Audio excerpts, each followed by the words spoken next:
Hello everyone! For today's video ay may nag-order po sa atin na isang truck ng Corsand at ito po ay ating i-deliver papuntang Barangay Kalutan, Dagami, Leyte. Shout out sa inyo!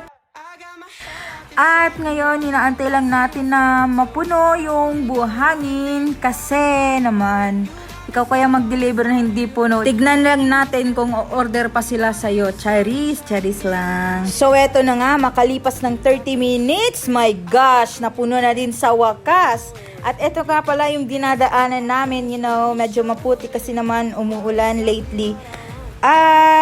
Yun na nga, papunta na tayo doon. Nandito na kami sa Barangay Digahungan. At medyo malapit-lapit na tayo. Tignan nyo naman yung view, yung dinadaanan. Fresh sa eyes, charis.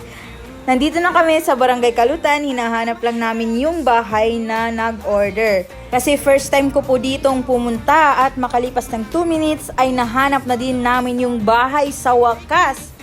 At eto na, tinuturo na kung saan ilalagay yung buhangin. At eto na nga, dahan-dahan nating inaangat yung likod ng truck para maubos lahat ng buhangin sa likod. Ayun. At minimake sure lang natin na wala talagang matitira sa likod. Kasi naman, baka hindi tayo makalabas ng buhay dyan. Diyos ka Lord. Charis! Joke lang po yon. Minimake sure lang po natin na wala talagang natirang laman sa likod ng truck para naman po matuwa si client at maengganyo ulit silang umorder, diba?